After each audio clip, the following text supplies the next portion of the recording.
Hello, Andy. Hello, Dale. Question for you. Yes. What was the best movie about a king? King Rolf. Thank you. That's it. Like you actually got that right. Like I have no comeback on that. That was it. And coincidentally enough, it was almost like in what was it, Kong Skull Island? Wasn't King Ralph in that too? John I think. Goodman. Yeah, Yeah, yeah, John Goodman was in that. Yeah. yeah.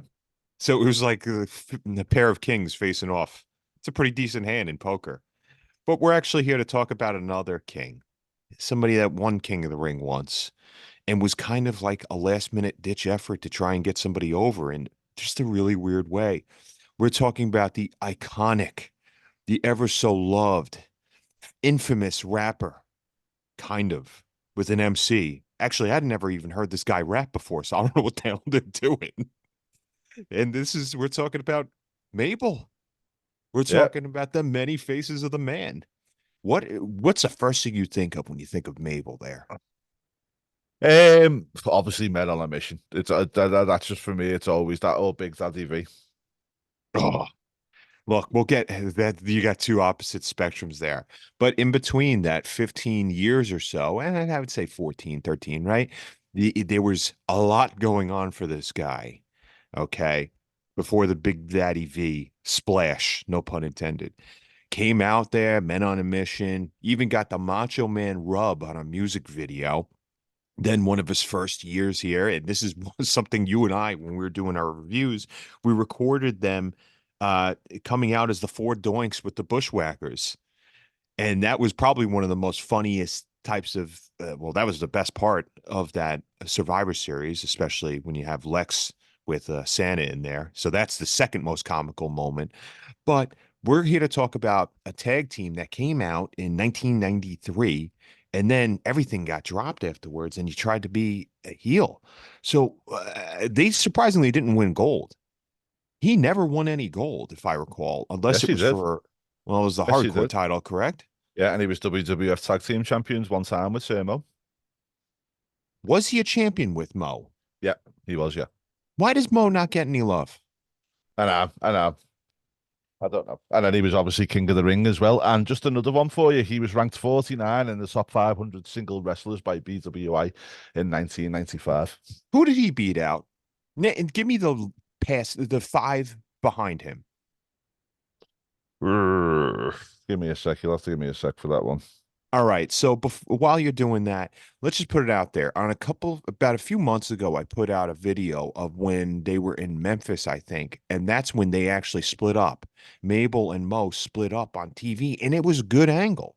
It was something that never came to the forefront for WWF, but you could check it out on YouTube. It was just a nice way to look at, hey, look, they're no longer affiliated with each other.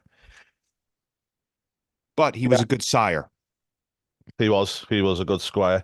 But yeah, I can't find that. Unfortunately, it's not on here. But yeah, I think Mabel's done really well in his early career, and I think there was a lot of promise. He wasn't there. He was a big guy. He was good in the ring.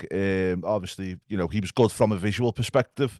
Obviously, wrestlers will tell you a lot differently in terms of. I think Undertaker said that it was one of the hardest ones he wrestled against. I think Oh, he crushed his face. The orbital bone got he crushed, did. and that's how we have the iconic mask, the Phantom of the Opera mask, that Yeah. is finally getting the love that it's due and owed. Um, but let's face it, they were throwing darts at a wall when they crowned him king. I mean, looking at that roster in '95, I mean, what are you going to do? You could have Mantar win or Jeff Jarrett. That would have been cool. But instead, no, we're not asking for Mantar to win King of the Ring. Please, rest in peace. Yeah. Rest in pepperonis. But I think overall, though, his biggest attribution was when he was Viscera. Yeah, yeah. I mean, I thought Viscera was really good, especially in the Ministry of Darkness part of Viscera. I think that was really good, and it was, you know, probably his best character. I did like Fitting. Big Daddy. Yeah, yeah. I think that was really good. Big Daddy V was quite funny as well, which you can find that. But I think if you look at it from a serious perspective, I think V was probably his Viscera was probably his best. Well, yeah, and then you also take a look at the gimmicks that he was in part of. The world's largest love machine, and he was going after Lillian Garcia, and wasn't he humping people as his finisher? Yeah, he was. Yeah, wasn't he the first one to do the love camera as well? I think. Yeah, well, that and Bastion Booger, because Bastion Booger would just do the dance and then sit on you. So it was a pretty lazy move, but he would still do a sexy little dance with his duct tape outfit. Yeah, where Viscera it'd be on top of you and spin round and then hump you. Yeah. But yeah, But as I say, he was a really, really good big guy. I think if you look at the big guys within wrestling, like I always say, the likes of Bossman Vader, Bam Bam Bigelow, I think he can go in that category for me. yeah. I mean, he could, but he was definitely more talented than a lot of other people that I don't know. Is talent the right word for that? I think you could say he was more believable in that role of the big guy, that he was immovable. Because Yeah. his wrestling ability wasn't terrible, but he was just reckless at the time. Yeah, and I think the thing was because he was so big and he tried to do some of the high flying stuff and whatnot. I think it was always going to be reckless because the size of him, he could do the moves athletically, which was fine, but he couldn't control them as well as what he potentially needed to. I got one for you. Why the fuck did they link him up with Matt Stryker? God knows. Inner city school teaching, right? And Mm. then all of a sudden it's like here's the dean.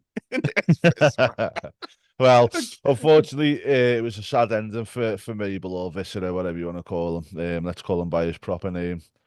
It was Nelson Fraser Jr. He died 18th of February 2014. So we're actually coming up to his anniversary. Wow. He Wow. had a heart attack after his 30, 4 days after his 43rd birthday, which is really sad. He was cremated, and his widow divided the ashes into 500 pendants as gifts for his loved ones, which is a nice touch. I think that's really, really nice. Yeah. Um, You don't hear a Sadly, bad thing about him though, other than he was no, just reckless in the ring. yeah, I think really sad as well. Is he may not go into the Hall of Fame. He was one of the first ones to get involved in the CTE lawsuit. Yeah. His wife filed the lawsuit 1 year after his death.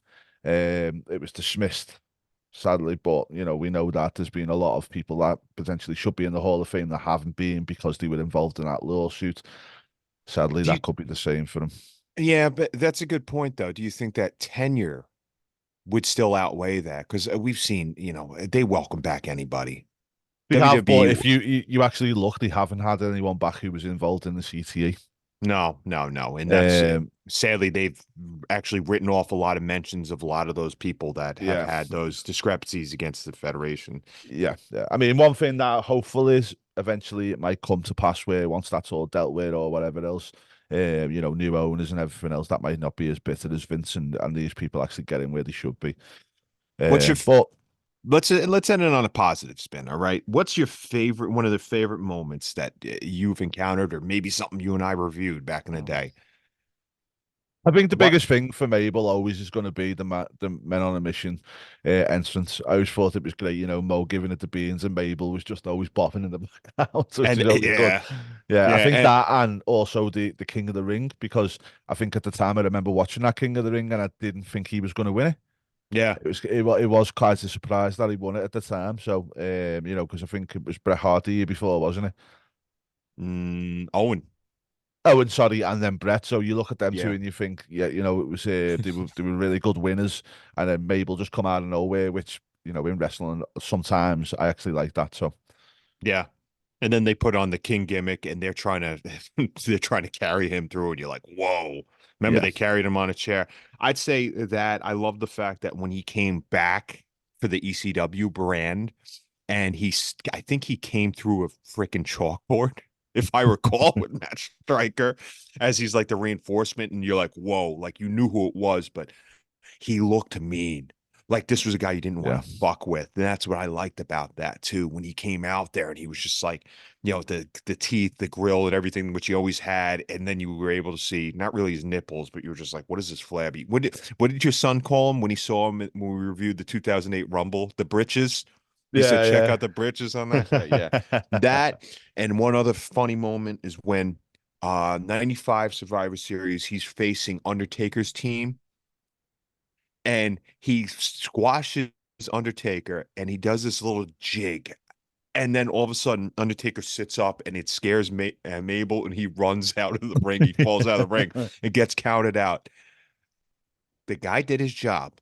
Yeah. All right. Was he reckless? Yeah. But you know what? It was still a guy you're like, whoa, he was a massive human being. I was up close with him once, and he was the size of a garage door. It was crazy, man. It was just Yeah. awesome. But we Well, loved you, man. We love you. We miss you. another sad one, gone too soon. But guys, that was Mabel in the We're on a WWE. mission. Obviously Dale's favorite subject. So since it's Oh, holiday, it's after the holidays and we're a bit down. We thought we'd give Dale his moment. So thanks for watching, guys. Let us know in the comment section as always what your favorite bits of Mabel are, and we'll see you again next time. But yeah. from me and All he, three bits. All three bits. And those two big bits that he's got. Please let us know what you think. yeah. Well, we are two men on a mission, so we've got to go. Bye.